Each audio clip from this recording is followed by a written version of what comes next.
304 at Old Trafford. What happened there? When you put it like that, to score that many runs is amazing. You've got this screen in front of you with all the data on, and it said projected scores 315 or something. I was like, what? Jos always at 45 or near me. He's like, how is no one smashing that ball? Give me another go. There's always a little screen, isn't there, around the dugout? And, oh, God, that's uncanny. Also, I was walking through West Bridgeford the day before the game, and someone across the road shouted, "Kick 'em well, Jos." We're getting out there. We're getting out there. And Andy Flower just sort of called our rooms, like, can you just meet me? So we're sort of thinking, oh, no. And he just walks over to us with like 2 Guinness or 3 Guinness. Not each, but put them down and said, look, lads, enjoy your trip. We finished 1-1, England versus South Africa, Jose, in the T20 series, but really there's only one number that everyone's interested in, 304 at Old Trafford.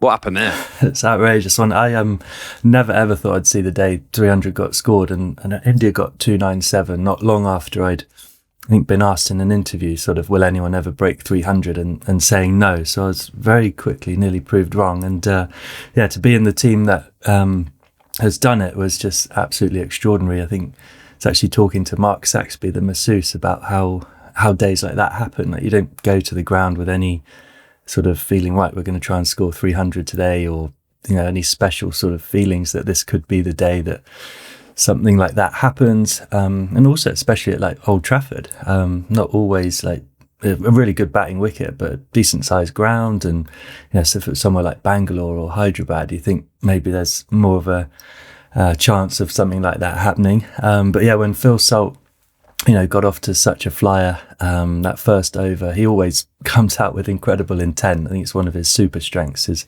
how much he, you know, goes for it from ball one. And actually, just quickly would say, in the sort of team chat just before the toss, you know, Baz actually said, you know, pointed out a few things from the game at Cardiff that got rained off, and he actually singled out Salty to say, love the way you took it on from ball one, you know, continue to double down on that. It's one of your huge strengths, and, you know, just keep backing that, because we're all backing you to take it on from ball one. So he obviously took that into the game half an hour later. And yeah, it was just unbelievable. I think we got to 100 in the power play, which is so much fun. It was so much fun. We were just loving it. Obviously, both of us playing for Lancashire, you know, knowing the conditions well. And when you tapped your bat down, it was rock hard. And just felt, and we'd played, obviously you've had your moan about 100 wickets, and you know, so very early we were saying, where was this in the 100?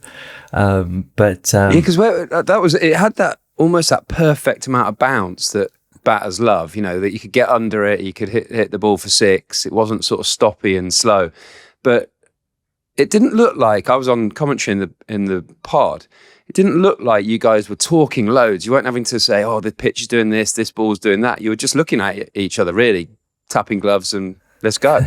Yeah, it was one that I've batted with Salty a lot. We've had a good partnership, bounce off each other nicely. He's, as I said, he's a great partner to have, because you can tuck him behind him. He always takes the game on from ball one. But absolutely, it was just, you know, tap your bat. It felt rock hard, not rapid though, not sort of like uncomfortably fast, like a good paced wicket that you could, you know, play your shots and hit through the line of the ball. And, you know, it's funny, isn't it? Old Trafford would always be deemed to be quite a big ground, quite a big playing area, but on days like that, it doesn't feel that way. So yeah, amazing, absolutely amazing. I reckon it's I sort of reflect on it like such a cool moment to be part of a team that scored 300. I sort of sat in the dressing room, you know, in those games where you actually sit in your playing kit for ages, because you just like love the day and you don't want it to sort of end, and everyone's sort of talking about it, how it happened, and different shots people played, or when did you think we might score 300? And it was just, yeah, I absolutely loved it. It was such a cool thing to be a part of. Have you never been close domestically? No, I don't think ever. 260 for England we got in the West Indies, I think. But like, even then, so you're sort of going, well, still another 40 runs in where are they coming from? And yeah, domestically, even less, I think, would be the highest I played at Taunton for a long time. I thought that, and when that was flat as anything. So yeah, never, the IPL, obviously, I think the Sunrisers team were like the one you thought, they're really going to push it. And I think they've got 280, 290 maybe. So even then you're sort of like, it's so far-fetched. It's hard to get. And I suppose the first sort of inkling I had of when we could get to that number, I think 2 moments, probably 100 off 6 overs. So you're like, that's quite a lot. We're well on our way. And then I think we were 166 after 10. I was sat on the balcony thinking, like, this is, if ever there's a day, this is the day. Like, this is on. Yeah, just sort of really, we all started to talk about it a bit. Like, this would be so cool if this is a day, and can we do it? But I think it's Will Jackson, Jamie O are quite like good with their maths and stuff. So he's like, we'd be going at over 15 and over from the first over. I was think Salty took it for 18 or that. It's just, yeah, when you put it like that, to score that many runs is amazing. And I don't see it as sort of like, oh, we'd have gone to Trent Bridge, and if it was dry, we'd have, got near 300 again. I feel like it is quite still probably been bowled out for 60 going for it. It's still quite a far-fetched number, I think. I don't think it will like become the new norm. Well, I don't know, but yeah, it was an awesome day.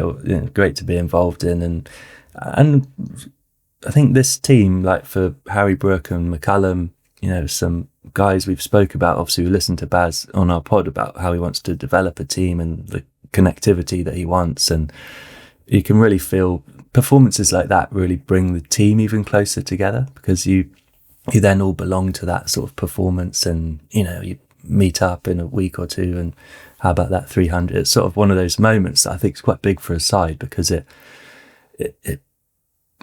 doubles down on all the stuff that you'll talk about, being fearless, being brave, being smart when you need to, and et cetera, et cetera. And then you've got proof in the pudding that when you strip it all back, and like he said on the podcast, you let your talent to come out, and it shows what we're capable of. And yeah, I think Salty to play the way he does at the top, I think really, as I've said, for me, I like to tuck in behind him, and after he gets off to a flyer, and he really does, I think he sent a great statement sort of as a player for the team. So yeah, he's a big. Yeah, isn't cricket's such a mad game? You were flying, you're middling every single ball, 83 off 30, I think you were, and then you top edged a little paddle sweep.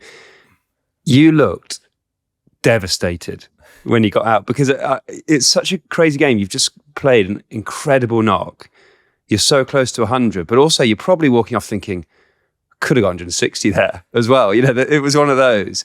So were you walking off going, done my job, like that's a pretty special knock? Or were you going, might have missed out there? I was devastated actually. I think it's always the thing with batting, you always end, unless you're not out, you end on a disappointment, of getting out. So, and I also remember it was so much fun. Like the crowd's going wild. If I'm at the non-strikers, you got to get that sense like Salty's going to hit a boundary. Or when I was on strike, I felt like you get in that zone where you kind of feel like invincible, and then all the sort of rubber the greens going for you as well. And I don't know what we talk about. I'm sure we've said about it before, like individual milestones, like you don't really play for them, but they are nice. Like, and scoring 100 for England is a special moment. So it would have been awesome if I could have gone on and got that. And then it was actually Adil Rashid, I've played loads of cricket. It's like, mate, you could have got 150 odd if you kept going like that. I know it's easy to say that, isn't it? But it was, a little one down the leg side. I tried to just tap on the head, and even when I hit it, I thought, oh, that's, one of those, it would be lucky, and just a little top edge, it lands short, and it went miles straight, because he sort of charged in as well, thinking he was going to have to work hard to get there, and nearly knocked him over. He was pegging at it so fast. But so yeah, it was the time I thought 300 was on. So you did in the T20 stuff on Sky, you do 5 over commentary stints. So I did 1 to 5, which got up to 80 odd. Then I came back 10 to 15. And I got on commentary, and you've got this screen in front of you with all the data on. And it said, the projected scores, current rate, 315 or something. I was like, what? Like that's normally 180, and then it's like if you go at 15 and over or 20 and over, you can get 270. It was a current rate 3. I was like, well, how? And then Bethel came in. Maybe I think you might have got out, and Bethel, it was like 4 or 5. I think he's under pressure here. He's under pressure. He's got to get going. Everyone wants 300. He's got to get going. And it was so cool. Like the crowd were watching those last couple of overs. Just, you know, you're saying as a player, I want to be in a team, or it was amazing being in a team that you put a performance like that in. I think the crowd were thinking, how cool is this to be in a crowd where you see 300? Yeah.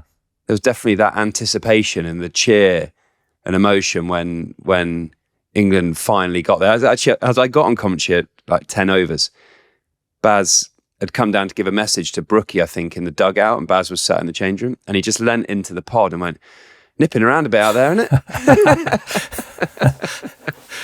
So it was a sign of a pretty good pitch, I think. But yeah, I mean, T20 World Cup. I mean, all our talk has been about the Ashes, hasn't it? Because that's what's coming next as a huge thing for England. But we do forget the T20 World Cups then in Sri Lanka and India in February and March. Big statement against a team. South Africa would be looking at that World Cup and thinking, we got a sniff. You know, we've got Rabada, Janssen with the ball. We've got Stubbs, Brevis, Markram. You know, they've got some pretty talented players. I mean, they've got battered, really. Yeah, no, they're a top side. They obviously, you know, lost the final to India in the last T20 World Cup. I think they had a great series just gone in Australia as well. But yeah, it's great for us. You know, absolutely all the noise is around the Ashes because it's massive, and you know how exciting it is with the way England are playing, and everyone thinking what a great chance England have got going there. But like you say, attentions will very quickly turn after that to a T20 World Cup, which is going to be really exciting. They do seem to come around really often, but yeah, I think stuff like that is great for the team. Obviously, you know, Harry Brook taking over. We played really well in T20 cricket against the West Indies earlier in the summer.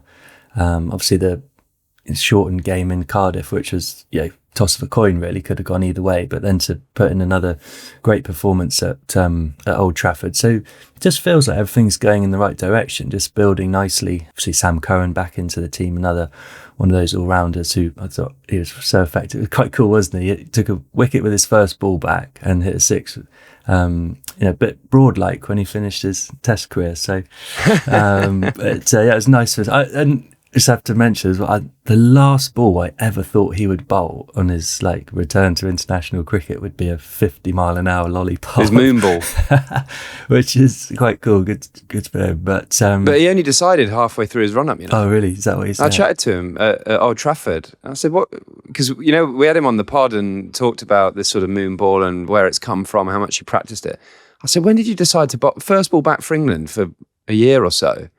When did you decide to bowl that?" He said, literally 5 yards away from delivering it. I was running up normal and then just think Brevis is going to go after me here, going to go for it. Yeah. So he like changed halfway and it worked beautifully. Brilliant. It's like so slow. It's so slow. And he got Joff out with it in the 100, I think. So like Joff's always at 45 or near me. He's like, how is no one smashing that ball? Give me another go at it. How can no one hit it? But I haven't seen anyone hit it yet, which is... I haven't. It's bizarre. Yeah, it's like... It's bizarre. It does. I mean, he goes from 80... Actually, we did some numbers on him. He'd got a wicket this summer with a delivery in the 40s, the 50s, the 60s, really? 70s and 80s. That's pretty cool. His next challenge is to the 90s. I'm not sure that might happen, but yeah, he's got a wicket with all the... What do you call that? I suppose it's all the decades. I don't know. Yeah, don't know. It's good for him to have. But yeah, no, in terms of just... when he got blown off track. But yeah, World Cup coming up, it'll come around fast after the Ashes. But yeah, everything seems to be tracking in the right direction. And you can sort of feel that core of the side of those guys, and they're all around the same age, doing the same kind of thing. They're all a tight-knit group, a lot of them playing across the formats as well. So don't forget to watch us on YouTube or Spotify, listen on any podcast app, and please like, subscribe, and leave us a comment or a rating. Jose, we've got a question from Dave in Taunton, your neck of the woods. Is this the most powerful England white ball lineup you've ever had? Bearing in mind Jamie Smith, Ben Duckett been rested, you got Jordan Cox, Livingston, Bairstow, Will Smead, Zach Crawley not in the team. I probably know my opinion on this with you winning the World Cup in 2019, but do you reckon this is the most powerful? Oh, it's certainly exciting and talented and powerful. Yes, absolutely. And just the way the game is going, obviously, T20 cricket, 100's been around for a while now, so more and more people are tapping into that power game and stuff. So you are seeing more players like that. But 2019, I thought we had a really special, powerful team. I think Bairstow and Roy as an opening partnership, I'm sure people can get some numbers on that. They were formidable and so consistent, so powerful. You look at J. That semi-final against Australia, J. just obliterated the Aussies, didn't they? Absolutely. They were frightening as an opening partnership. Rooty, the glue behind that. Then Morgs, who smashed it. Stokesy could smash it. I'm coming in behind him. Moeen Ali was so good at that time. We had a lot of power then, but be a good hit off. It's I suppose I'm just sort of trying to back the OGs back in the day, that we had the power back then already. But it's certainly a really exciting time, and obviously T20 finals days. Dave down in Taunton is probably very happy with Somerset. He's pretty happy with how it ended up. Will Smead, you just talked about Will Smead. Yeah, he got 90 odd on finals day, which is obviously a amazing knock, and to do it there. So there's loads of really powerful players around. You're seeing some massive sixes. A bit like I said earlier about Old Trafford being sort of one of the bigger playing surfaces, but no one really talking about that anymore. It's not like, there's big boundaries. People can just know that if you get 80% of it, it's going to clear the ropes in every ground sort of around the country. So it is obviously a really powerful lineup. It's one of those impossible questions to sort of answer, but it's certainly a lot of talent around the country, really exciting players who can give it a good whack. I want to put your brains on the T20, the first T20 in Cardiff. I actually wasn't commentating on that game because I'd done the ODI on the Sunday and then I was going to Manchester on the Friday. I sort of got into bed with a brew at 10 to 10 and you were walking out into the field. I was like, what's going on here? How's this so late? South Africa made 97 for 5 off 7.5. It was a bit of a 5-over shootout with more rain. Brookie called it a shambles. What was the feeling within the change room? Was it very much like, come on guys, it's pouring down, it's soaking wet?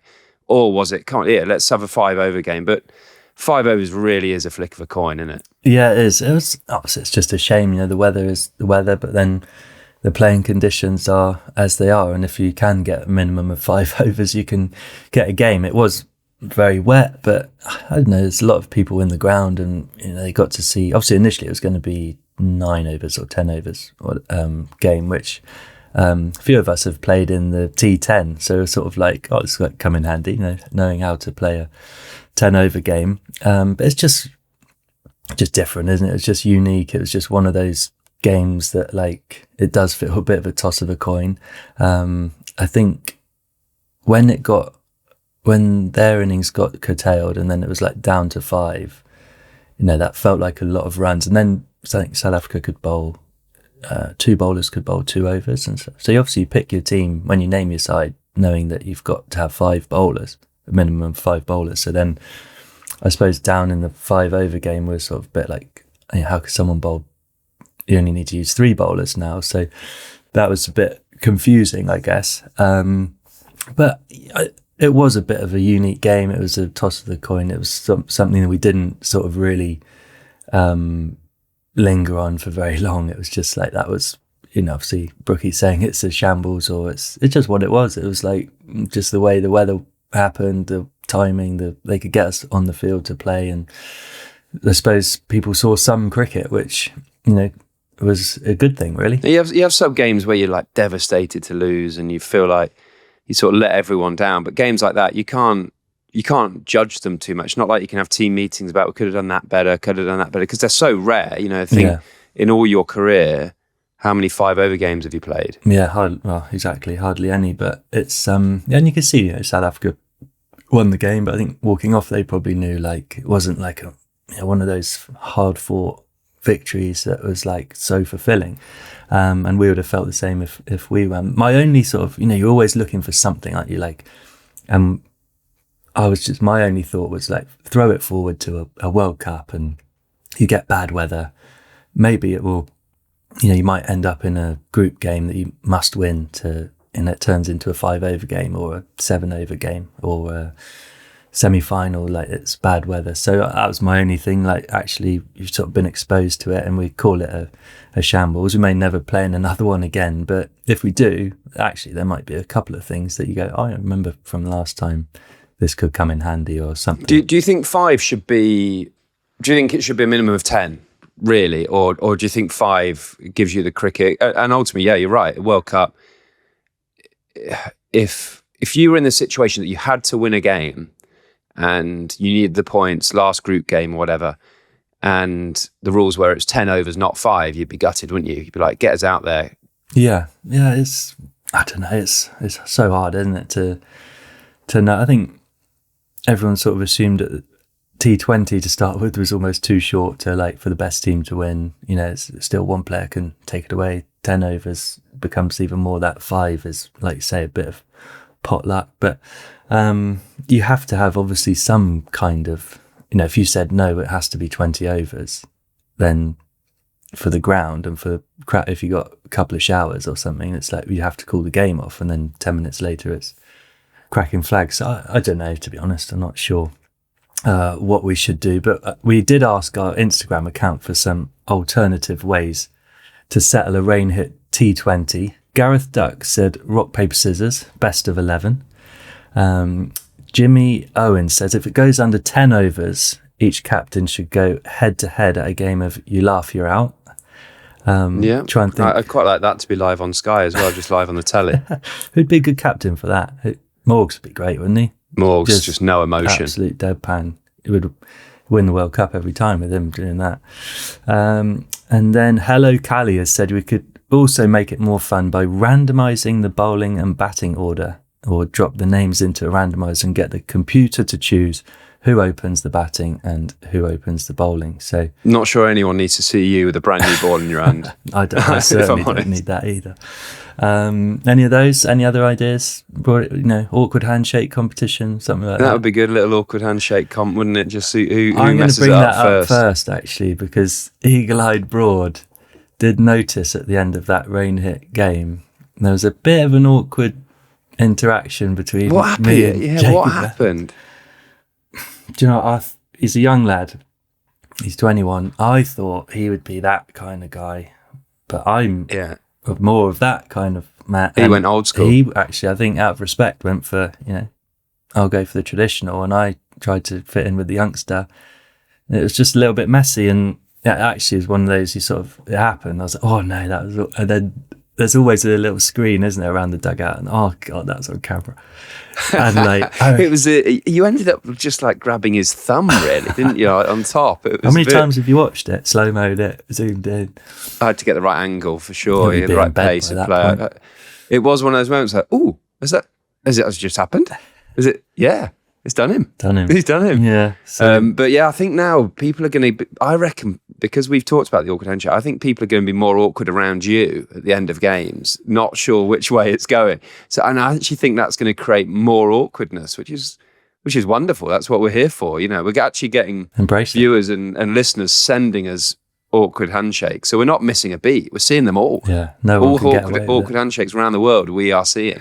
I was walking through West Bridgeford the day before the game, and someone across the road shouted, "Kick 'em well, Jos," which I quite enjoyed as well. So we're getting out there. We're getting out there. We'll stay with us because we'll be looking ahead to England's tour of Ireland and giving our thoughts on last week's big interview with Baz McCullum. Now, Jose, you've been on more holidays than Thomas Cook this year. Easy, mate. I'm a hard-working fella. Yeah, that's debatable. But how do you keep up with all the amazing sport going on? That's where NordVPN comes in. So when we're on holiday, wanting to keep up with all the football, the golf, the cricket, it's just one click and you're straight in. It's that easy. What about the wife and kids? How do they keep up with what they want to watch and listen to when you're away? We've got those too. NordVPN lets us securely access all the box sets and things that we use in the UK. So all the cartoons are covered off, the Netflix and all the movies that they want to watch. And nice bit of quiet time for them before bed. Seems like an ideal way for me to keep up with Nottingham Forest when I'm away at the Ashes, to be honest. We've got a discount code for the listeners, haven't we? We sure have, Broady. So to get your exclusive discount and 4 extra months with a 30-day money-back guarantee, head to nordvpn.com/FTLOC. For the love of cricket. For the love of NordVPN. Jose, you're off to Ireland. First game on Wednesday, I think. Jacob Bethel's going to be captain. Scored his first ever professional 100, and it was in an England shirt in an ODI, which was pretty cool. So, you excited for the trip? Yeah, really looking forward to it. I think that's obviously there's a couple of the big names not going, but it's always a great honour to be in any squad, and going to Ireland, one of those, I'm at that stage where you never know, it'll probably be the last tour you go on of somewhere, or I've only been there once before, I think, so quite excited for that and looking forward to playing some cricket over there. But Jacob Bethel, first 100 in an England shirt was amazing. He played so well. I think amazing, those kind of moments that just open up doors, and you sort of, everyone knows about the talent and the player and what he's going to go on and be, and then you see it unfold in front of you, which is awesome. And it's quite cool actually. Obviously at Lords he went up to number 4.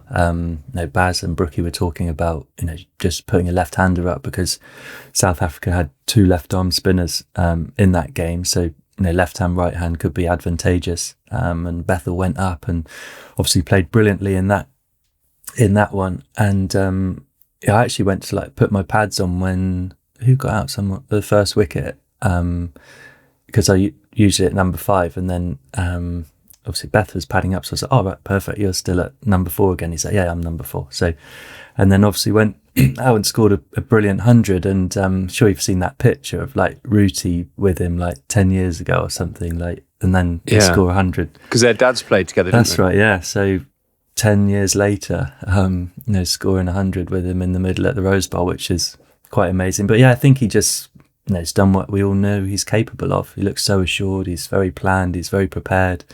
He's got flair. He's got talent.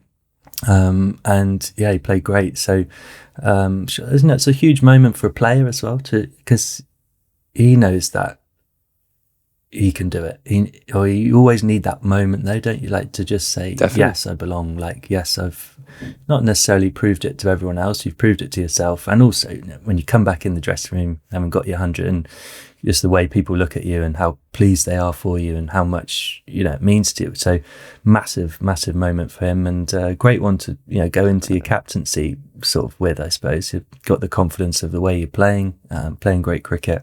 That's always a nice way to be as a leader, when you feel like your own game's in good order. So it felt like a big 100 because obviously got talent, but we were just getting to the stage from our point of view in the press where we'd heard a lot about him, a lot of great things coming from the changing room and Rob Key and Brendan McCullum, and you've talked so highly about him, but we're just getting to the stage maybe as fans that we hadn't seen it. There was all those stats about he'd faced 400 balls since April and we were in August or something, just hadn't played any cricket. So how can you judge a player when they're not having the opportunity, or you're actually seeing anything to go, yeah, he's a really good player? So I think I was asked on Sky, is he an amazing talent? I said, I don't know. I've heard he is, but I actually haven't seen enough to know. He's not played enough. He's not scored 100 professionally to know how good a player is. But then you see him at Lords and you go, okay, he can play. And then he goes and gets 100 at the Utility Bowl in Hampshire, and you're like, oh wow, 21 years old, taken on. Yes, it was a second string South African attack at the time, but he took him on and played quite wonderfully, setting the tone as well. It was batting first, having to set the tone of the game. So I think everyone in England now realises this boy's a talent. It's amazing because he plays at the last test against India and looked slightly out of his depth, just maybe out of rhythm, out of form, just hadn't played. Almost dragged the energy out the test match and we ended up losing it. And then he plays that knock and he's got to play in the Ashes, hasn't he? He's got to play. It's just amazing how the mindset worked. I remember reading an article where it was Bethel has to bat 3. Well, hang on a minute.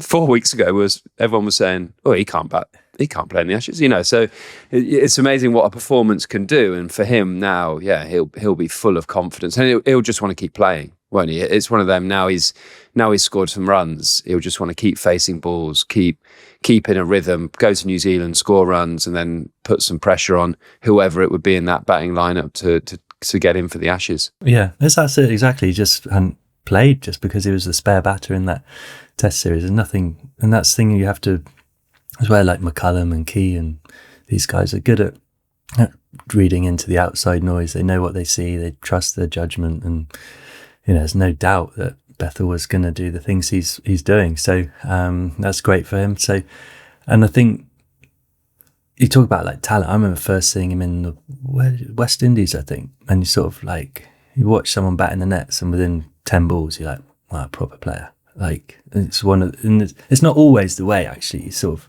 I think you have those young players that are like that, and then you have guys that over time you realise how good they are. But Bethel was one of those like instant. He's hit 10 balls. He's shapes up so well. Played a couple of like pull shots against someone bowling quite quick in the nets, and you're like proper player. So he's just sort of like we said, doing everything that people believed he was going to go on to do. So.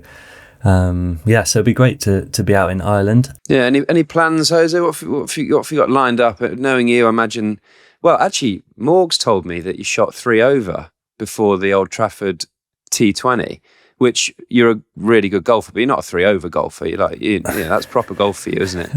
I know that's a joint PB for me, which is. So I had this like new set of clubs. I'm very excited. The first few times I've used them, terrible, and actually the Cardiff game, I thought the weather forecast wasn't great. We probably won't play. Got 6 hours to kill. I only go to the driving range. So I actually like sort of snuck out there. I didn't really want anyone to see me, so I've sort of snuck out the hotel into an Uber to the driving range and had an hour at the driving range with my AirPods in. But did you ever go on a trip to Ireland? Did you have a tour out there? I did. I can't remember if I played any cricket over there. It was the 2009 Ashes. That had been 5 back-to-back tests, like busy, and we'd finished, must have been on a Monday, lifted the urn at the Oval, bit of a party, and then I'm sure that sort of evening we either flew or the following morning, maybe had to drive home, get our blue pads and fly. So we'd almost taken the same sort of squad really. So Jimmy Anderson and I were there, having played quite a lot of cricket, and from memory, Andy Flower, we were sort of a bit jaded, a bit tired, almost a bit sort of, why after the Ashes have we flown to Ireland to bowl again type thing? And Andy Flower just sort of called our rooms, like, can you just meet me? We were staying in a hotel, can't remember the name of it, but it had a pub in the grounds of the hotel. So he's like, can you just meet me in the pub at 7 p.m? So we're sort of thinking, oh no, are we in trouble? Like, what have we done? What's happened? So we sit there and he just walks over to us with like 2 Guinness or 3 Guinness, not each, but put them down and said, look, lads, you're not going to play. We're like, what? A bit like, what are we doing here? Like, you're not going to play. But good to have you around the group and just enjoy your trip. And the disappointment of being told you're not going to play to then catching eyes with Jimmy that we're in Ireland, not shy of a Guinness, sort of guaranteed that all we're going to have to do is carry the drinks for a few days was quite fun. Maybe slightly unprofessional, but quite fun. But that was, so I don't actually know. I mean, I definitely played against Ireland. I don't know if I played in Ireland, but I've been a good tourist. You've been on tour to Ireland, and sounds like you did it properly, yeah. So no, that's nice. But Broady, obviously, we had a great guest on last week, England coach Baz McCullum. I was a bit nervous inviting him on. Obviously, being coach and being a player is all a bit of a different dynamic. But yeah, we've had an amazing reaction, haven't you? So thanks for all the comments on that. Broady, what was your sort of takeaways from having Baz in the studio? He was amazing, wasn't he? I actually, speaking to him for how long we did, having played under him for 2 years, there were the things he said that just made so much sense, but I'd never heard him say that. I think sometimes with his coaching style and philosophy in the teams, people can think maybe not that much thought goes into it. Maybe he's just so relaxed. Because every time the camera catches him on the balcony, he's just like laid back, feet up, laces undone.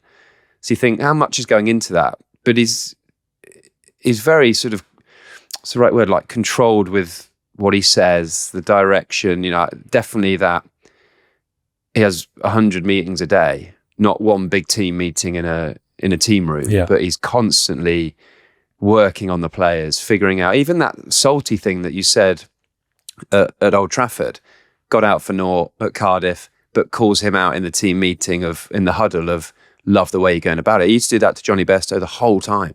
If Johnny didn't get runs, Johnny would get a mention. It's just little psychology things. And I had great reaction, actually, but slightly embarrassing moment. I was driving, got a hire car and driving Morgan around for these T20s. So we get in the car and my phone hadn't synced up with the Apple Play for some reason, and we wanted to listen to the football. So I was driving, so Morgan, do you mind just sorting that on my phone? So he pings it up and it comes up on the screen. Last thing listened to, our pod, For the Love of Cricket with Baz McCullum. And it was just that moment of, he's just seen the fact that I listened to my own podcast. And I had that, it's just good to listen to see how it sounded and, just remind myself.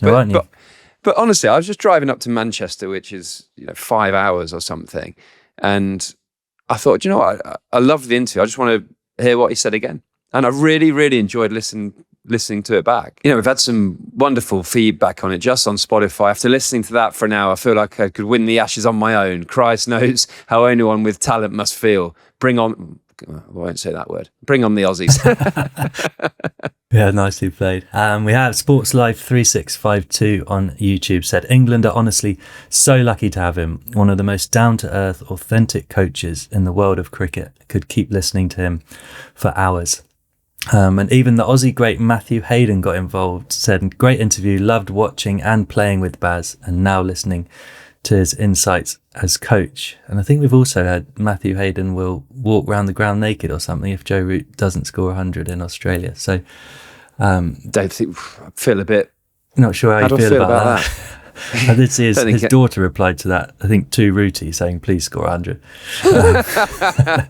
But I think everyone should text Rooty, please score 100. That, absolutely. But no, I think it was cool, wasn't it, having Baz on. I think he's one of those characters. He was always a bit of a hero of mine, so it's awesome to be coached by him. You're sort of just drawn towards him. You love listening to him talk. And actually for the podcast, like you say, to have an hour or so to just actually listen to the depth of it, I thought that was the coolest thing, because you see, he rarely does the interviews, doesn't he, with Sky and stuff, and it might be the end of a series when they do more of a 10-minute kind of section, which is quite cool to listen, because you get more of the detail and the depth of, as opposed to just saying Bazball and sort of, like you say, the screenshot of him with his sunnies on. So yeah, it's actually fascinating. So, like you say, to listen to the depth of thought that he has, how calculated, how clever he is with his use of language, and also how he said he finds Bazball just disrespectful to the hard work that everyone's putting in, and sort of the way we play is sort of. So that was pretty cool. And I also know that he's very aware that, like, he doesn't just believe that his way is the best way and will work everywhere. He's very sure on, like, coaches have a style and stuff, and whether it lands with a team or not is, that the big thing. So it's not like his way's the best way and the only way. It's the way that's most authentic to him, and he feels like he can get the best out of players. But yes, it felt like, that's part of the reason he took the job, because he felt that the England team or style could suit him. So I felt like now he's obviously top tier coach, he'd be quite specific with the roles he might take. Yeah, I think it's right. Like same with players, isn't it? Certain players playing for a certain coach in all sports, so seem to be a different player under one coach and to the other. So, and I think that's the same with coaching. It's like, say, you can land in a certain team and it might not work for whatever reason, but I don't think he'll ever change his philosophies and styles and how authentic he is, which is obviously one of his great strengths. And it's like the timing and the opportunity, like you said, to become England coach just seems, as an England fan, we're so lucky that it all sort of, the stars aligned, and it's obviously been a great few years with him in charge so far. And just finally, we've got a great question from a listener, Deepak in Birmingham. Dear Jos and Broady, can you suggest a remedy for the end of season cricket blues? We played our last match on Sunday and I feel bereft. I know, it's certainly it's getting to that end of term time, isn't it? I see guys in the pod with the coats on and the scarves on and woolly hats. Obviously the weather September's been nothing like the great summer that we had. But Deepak, there's so much to look forward to. I think you've only got a month or so of get on your sofa, get the highlights of that India Test series on, watch England smack 300 in a T20, and then without realising you'll be watching the Ashes. So I think that's pretty much a lot to look forward to. I hope you had a good season as well. Saying you played your last match on Saturday. I know you know a club who had a good season, Broady. Yeah, my old club, Edgerton Park Cricket Club in Melton Mowbray, famous for our great teas back in the day, the home of pork pies and all that jazz. But yeah, first team finished second, so promoted to the Leicestershire Premier League for the first time in donkey's years, I think, since I was trucking in, bowling dobbers, nipping them around. Second team won the division, so they've been promoted. And the third team, first time for 30 years, have had a third team, got promoted regularly, had like 9 14-year-old kids playing for the third team. So that's strong season, great that. Scenes that the guys are wanting to play and get stuck in. But yeah, thrilled for Edgerton Park. And yeah, it does have that. I don't know. I always used to feel quite sad as a player when that season was. I was going to ask finishing. you, what is it like? So obviously, as a player for so long, and now like you're in the broadcasting world, when the summer's coming to a close, is it like the same feeling, or is it like I know? Yeah, so the Skybox on Sunday, obviously it's pouring down. So you got the producers and the guys we'd sat with all day, NASA, Wardy, Morgs. Theoretically, I won't see them in the Skybox till, when England, New Zealand, maybe in June. Wow. So I'm going to Australia to work for Channel 7, but that's the only bit of sort of work I've got throughout the winter lined up. So yeah, you spend all summer with these guys, like 60 days, I think. Yeah. And then you shake hands. It's like, see you next year, really. It's a bit strange. So it definitely feels like that end of season. Obviously, we've got a bit of championship cricket, an absolute belter of a championship game this week, Nottinghamshire versus Surrey at the Oval. There's 1 point in the championship. So if Notts can go there and get a result, even if it's a draw, it all goes down to the last game. It does anyway, unless Surrey go and get full points. But yeah, I think that's quite exciting for the championship that it's gone down to that level. The Blast has finished. I always watch the Blast final and players are buzzing to do, and the people have got like 3 coats and woolly hats on, haven't they? Yeah. You think it's almost played a bit too late in the season, but definitely feels like with the weather we've had, when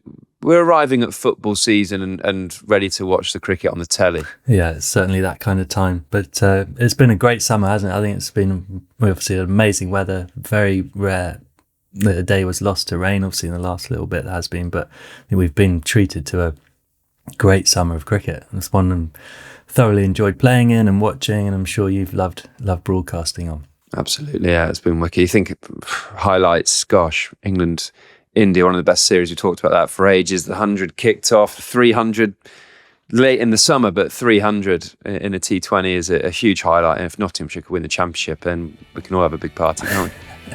That's all for this week. Keep an eye on our Insta, YouTube and Spotify accounts. Our next step will be a special Laithwaite's Q&A episode where we name the next Fab Four Test batsman, and Broady tells us the time he dressed up as a milkman.